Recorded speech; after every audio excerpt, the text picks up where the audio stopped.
اعوذ باللہ من الشیطان الرجیم، بسم اللہ الرحمن الرحیم۔ آج کا سوال یہ تھا کہ اگر ہمارا اورا ٹوٹتا ہے، اگر ہمیں نظر لگتی ہے اور یا بلیک میجک اینٹیٹی ہوتی ہے، تو اس کے پیچھے جو اصل محرکات ہیں، کیونکہ بڑے ایسے لوگ ہیں جن کو یہ نہیں ہوتا، تو وہ کون سے لوگ ہیں جن کو یہ آسانی سے ہو جاتا ہے؟ تو اگر میرے اللہ تعالیٰ نے ہمیں پیدا کیا تو ان کے پیچھے مقاصد تو صرف یہی تھے کہ ہم ان کی لیگیسی کو کاپی کریں، ہم جو جتنا ہم سے ہو سکے ہم آقا کریم کی اخلاقیات کے زمرے میں اپنے آپ کو داخل کریں۔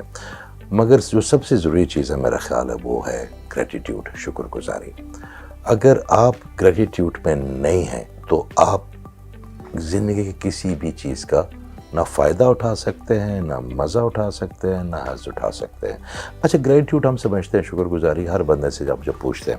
تو وہ کہتا ہے کہ جی مجھے گریٹیٹیوڈ تو میں کرتا ہوں، شکر تو ہر بندہ کرتا ہے۔ تو شکر گزاری اس کے انگ انگ میں نظر آنی چاہیے۔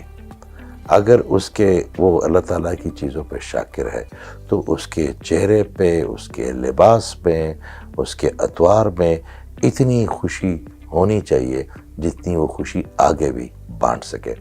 اگر اس کے چہرے پہ تناؤ ہے، اس کی آواز میں کھنک ہے، اس کی کونیاں چبھ رہی ہیں، تو میرا نہیں خیال کہ وہ شکر گزاری کے کسی بھی دائرے میں یا کسی مرحلے میں شامل ہو سکتا۔ شکر گزاری کرنے سے جو سب سے بڑا فائدہ ہوتا ہے کہ آپ کے اعصاب مضبوط ہوتے ہیں۔ شکر گزاری کرنے کا سب سے بڑا فائدہ یہ ہوتا ہے کہ آپ ایک مضبوط انسان بنتے ہیں، آپ ایک معقول انسان بنتے ہیں، آپ ایک ایسا فرد بنتے ہیں معاشرے کا جس کو اس معاشرے کی بہت شدید ضرورت تھی۔ آپ وہ خوشبو، آپ وہ پازیٹیو انرجی اس معاشرے کو دیتے ہیں جس سے پورا معاشرہ، آپ کا خاندان، آپ کا ذہن، آپ کا اورا بلڈ سے بلڈ ہوتا جاتا۔ اگر آپ بارش میں کسی گاڑی میں بیٹھ کے جا رہے ہیں اور آپ کسی بچے کو پھول بیچتا دیکھیں تو آپ کو اس بچے کی اس تمام تکلیف کا اندازہ ہونا چاہیے جو اس بارش میں کھڑے ہو کے اپنے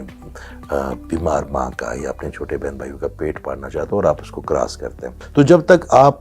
اس بچے کی اس تمام حدت کا اور اس تمام تکلیفوں کا احاطہ نہیں کر لیتے تو آپ اس گاڑی کے سیٹ پر بیٹھے ہوئے آپ کو شکر گزاری کا پتہ نہیں چلے گا۔ اگر آپ کسی ریسٹورنٹ میں گرم گرم کھانا کھاتے ہیں اور اس کے باہر جب نکلتے ہیں تو ایک ماں نے ایک چھوٹا بچہ کو پکڑ کے بھیک مانگ رہی ہوتی ہے، وہ شوقیہ نہیں ہوتی۔ بڑے لوگ کہتے ہیں کہ یہ جو لوگ پروفیشنل ہیں، کون پروفیشنل، کون یہ شعبہ چنتا ہے؟ انسان بڑا معزز ہے، کون چاہتا ہے کہ وہ بچے بھیک مانگے؟ وہ سارے پروفیشنل شاید نہ ہوں۔ تو اس بچے کی بھوک کا اندازہ آپ کو کرنا پڑے گا، پھر آپ کو اس کے اندر سے شکر گزاری نکلے گی۔ اگر آپ اپنے بچے کا منہ چومتے ہیں اور اگر آپ اس کو ہوم ورک کراتے ہیں یا کراتی ہیں تو آپ کو اس ماں کا احساس ہونا چاہیے جن کی گھر اولاد نہیں ہے اور اس کو شوہر بھی تانے دیتا ہے، اس کے سسرال والے بھی تانے دیتے ہیں اور وہ تکیے میں رات کو چھپ چھپ کے روتی ہے۔ تھوڑا سا اپنا ذہن کو کھولے تو صحیح کہ اللہ تعالیٰ کیا ہے ہمارا،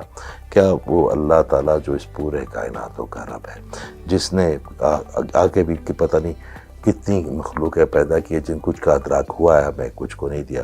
کچھ کا ہمیں نہیں ملا، جس نے آقا کریم صلی اللہ علیہ وسلم جیسے پیغمبر ہمیں دیے، جس نے اتنے پیارے اولیاء کرام دیے، جس نے اتنے اچھے خاندان دیے، بہن بھائی دیے، دوست دیے، آپ کو شہر دیا، آپ کو گاؤں دیے، آپ کو قصبے دیے، آپ کو آبشاریں دیے، آپ کو پہاڑ دیے، آپ کو جھیلیں دی، آپ کو ریگستان دیا، آپ کو درخت دیے، آپ کو ایک سلیقہ سکھایا، آپ کو انسان بنایا، آپ کو ایک صحت مند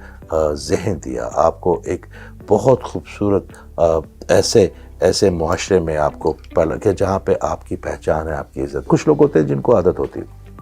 ان کو عادت ہوتی ہے اپنی ہر فیلئر کا وزن کسی اور پہ ڈال دینا، وہ کبھی اپنی، تو ان کی پھر چیزیں ٹھیک نہیں ہوتی، خراب سے خراب ہوتی جاتی ہے۔ پھر کچھ لوگ ہوتے ہیں جو سیلف پیٹی ہوتے ہیں، جن کو دکھ